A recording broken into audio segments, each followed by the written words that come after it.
Hi friends, எல்லோரும் எப்படி இருக்கீங்க? இன்றைக்கி நம்ம ஃபவுமிஸ் ஃபுட்டீஸ்லேருந்து இன்றைக்கி என்ன ரெசிபி பார்ப்போன்னு பார்க்கலாமா?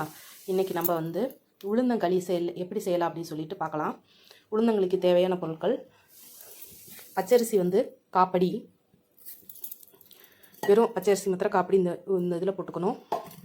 உளுந்து 200 கிராம், இதில் ஒரு கப்பு போட்டிருக்கேன். அரை டீஸ்பூன் வெந்தயம்.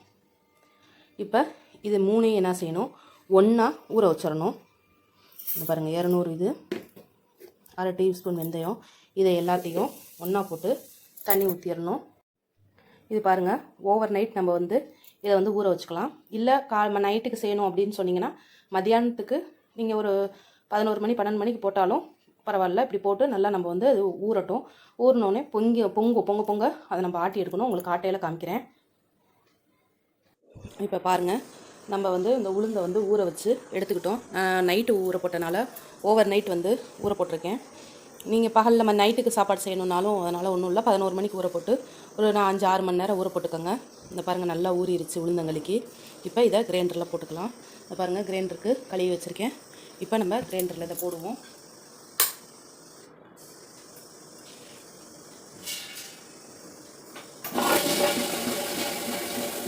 நல்லா போட்டு பொங்க ஆட்டணும்.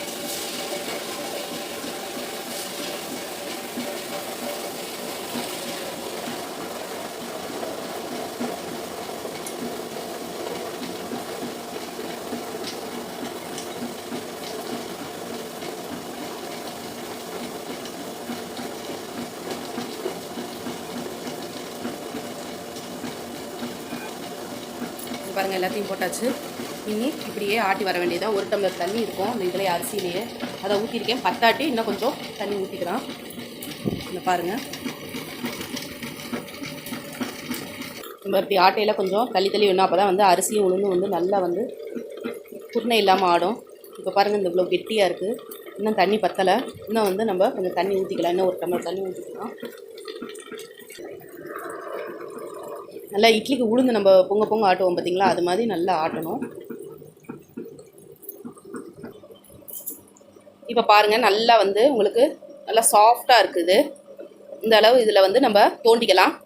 தோண்டிட்டு ஒரு 3 டம்ளர் தண்ணி வச்சு தண்ணியை தனியாக கொதிக்க விடணும். கொதிக்க விட்டுட்டு எப்படி செய்கிறதுன்னு உங்களுக்கு காமிக்கிறேன். இதை பாருங்கள், நல்லா ஆட்டிடுச்சு. இதை தோண்டிடலாம். இப்போ பாருங்கள், நம்ம இந்த மாவை தோண்டி இப்படி வச்சுருக்கோம். இப்போ நம்ம தண்ணி சூடு காட்டி நல்லா கொதிக்க வச்சு, பாருங்கள், இவ்வளோ தண்ணி கொதிக்க வச்சுருக்கோம். இப்போ இதை நம்ம இதில் கொஞ்சம் கொஞ்சமாக ஊற்றி கிண்டணும்.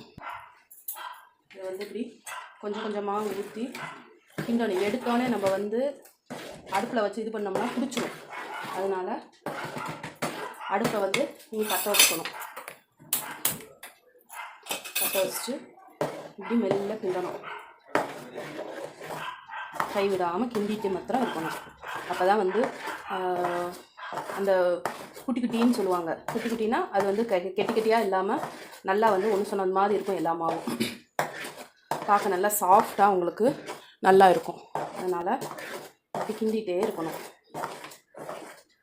நீங்கள் கையில் விட்டுட்டு வேறு ஏதாச்சும் வேலைக்கு போனீங்கன்னா அது நம்மளுக்கு அது குட்டி விழுந்துடும். அதனால் இப்படி கிண்டிகிட்டே இருக்கணும். அடுப்பு ஹை ஃப்ளேமில் தான் இருக்குது. இப்படியே கிண்டிகிட்டே இருக்கணும். பக்கத்தில் கைக்கு தண்ணி வச்சுக்கணும் தொட்டுக்க. அப்போ தான் அது சரியாக இருக்கும். இது ஏன் இப்படி நம்ம தண்ணி சூடு காட்டி ஊற்றுறோன்னா அடியில் குடிக்காமல் இருக்கும். மேக்ஸிமம் சில்வர் சட்டி வச்சாலும் கனத்த சட்டியாக வைக்கணும். அடியில் வெயிட்டாக இருக்கணும். அப்போ தான் பிடிக்காது. இல்லையா ஈயச்சட்டி வச்சுக்கலாம். ரெண்டாவது, குழந்தைகளுக்கு இதெல்லாம் நம்ம செஞ்சு கொடுத்தோன்னா, முந்தி நம்மளுக்கெல்லாம் செஞ்சு கொடுப்பாங்க. அது சின்ன பிள்ளையில் உடம்பு ரொம்ப ஹெல்த்தியாக இருக்கும். போனுக்கெலாம் ரொம்ப நல்லது. இப்போ நீங்கள் இதை செஞ்சு பிள்ளைகளுக்கு குழந்தைகளுக்கெல்லாம் கொடுத்தீங்கன்னா ரொம்ப பெரியவங்களுக்கும் சரி சின்ன பசங்களுக்கும் சரி ரொம்ப நல்லாயிருக்கும். உப்பு பாருங்கள், இவ்வளோண்டு போட்டுக்கணும். ரொம்பவும் போட வேணாம். ஏன்னா இனிப்பு போட்டு தான் சாப்பிட்றோம். அதனால் ரொம்ப போட்டாலும் கடுத்து போயிடும். அதனால் கொஞ்சோண்டு போட்டுக்கணும். மூடி போட்டு சிம்மில் போட்டு மூடி வச்சிடணும்.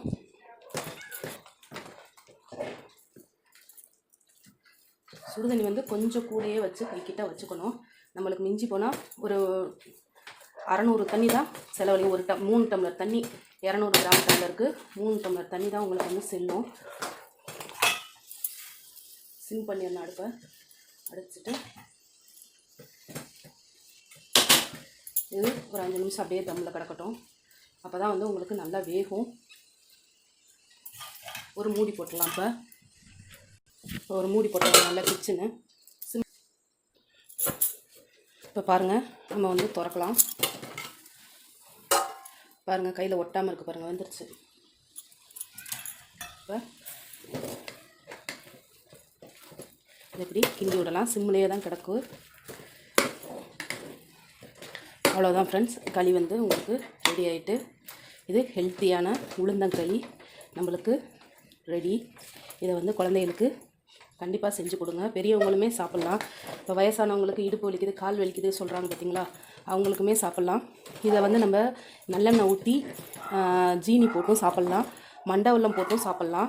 இப்போ சுகர் இருக்குது அப்படின்னு சொல்கிறவங்களுக்கு ஏதாச்சும் புளிக்குழம்பு வச்சாங்கன்னா, சுண்டல் குழம்பு இல்லை கத்திரிக்காய் முருங்கைக்காய் புளிக்குழம்பு இல்லை கறி குழம்பு எது இருந்தாலும் இதுக்கு ஊற்றி நம்ம சாப்பிடலாம். ரொம்ப வந்து சுகர் இருக்கிறவங்களுக்கு அது வந்து இதை ஊற்றி சாப்பிட்டாங்கன்னா உடம்புக்கும் ஹெல்த்து. ரெண்டாவது உங்களுக்கு சுகரும் ஏறாது. இன்னும் ஒரு 5 நிமிஷம் வேகணும். ஆனால் சிம்லேயே தான் கிடந்து வேகணும். திரும்ப ஒரு 5 நிமிஷம் மூடி போட்டு விட்டுருவோம். இப்போ பாருங்கள், இப்போ ஒரு 5 நிமிஷம் ஆகிட்டு. இப்போ இதை நல்லா நம்ம திரும்ப இந்த பாருங்கள் தண்ணியை தொட்டுட்டு, பாருங்கள் இந்த தண்ணி பச்சை தண்ணி தான் வச்சுருக்கேன், தொட்டுட்டு இது இப்படி தொட்டு பார்க்கணும். தொட்டு பார்த்தா கையில் இப்படி சுத்தமாக ஒட்டவே ஒட்டாது. பாருங்கள், ஒட்டவே ஒட்டலை. இப்போ நம்ம என்ன செய்யணும், கிண்டி விடணும். நல்லா வெந்துருச்சு. இது நீ வந்து நம்ம சர்வ் பண்ணிடலாம். அவ்வளோதான். இந்த பாருங்கள், அடுப்பு அமர்த்தியாச்சு. சுவையான உளுந்தங்க களி ரெடி. வாங்க சாப்பிட்லாம். இப்போ பாருங்கள், நம்ம வந்து இதில் வந்து நல்லெண்ணெயும் இதுவும் போட்டிருக்கேன். அது என்னது கருப்பு மண்டை வெல்லமும் போட்டிருக்கேன். இப்போ இதில் வந்து களியும் உங்களுக்கு வந்து சுண்டல் குழம்பு நான் வச்சேன். அந்த சுண்டல் குழம்பு கத்திரிக்காயும் சுண்டலும் போட்டு வச்சனால அது ஊற்றிருக்கேன். இது பெரியவங்க சாப்பிட்டுக்கலாம், குழந்தைகளுக்கு இப்படி கொடுத்துக்கலாம். மண்டவெல்லம் பிடிக்காதவங்க ஜீனி போட்டுக்கலாம். அதனால் இதை எல்லாருமே மேக்ஸிமம் வந்து இதை போட்டு மண்டவெல்லமோ இல்லை கருப்பட்டியோ போட்டு ஒன்றா கிண்டுவாங்க. சிலருக்கு அதை செய்ய தெரியும், சிலருக்கு அது செய்ய தெரியாது. அதனால் மேக்ஸிமம் வந்து இப்படி செஞ்சு சாப்பிட்றது ரொம்ப ஹெல்த்தி. பெரியவங்கள்லேருந்து சின்ன பிள்ளையிலேருந்து எல்லோரும் சாப்பிட்லாம். பிடிச்சிருந்தா வீட்டில் நீங்கள் செஞ்சு பாருங்கள். பிடிச்சிருந்தா லைக் பண்ணுங்கள், ஷேர் பண்ணுங்கள், கமெண்ட் பண்ணுங்கள், மறக்காமல் சப்ஸ்கிரைப் பண்ணுங்கள். தேங்க்யூ. அடுத்த வீடியோவில் நம்ம பார்ப்போம். நன்றி.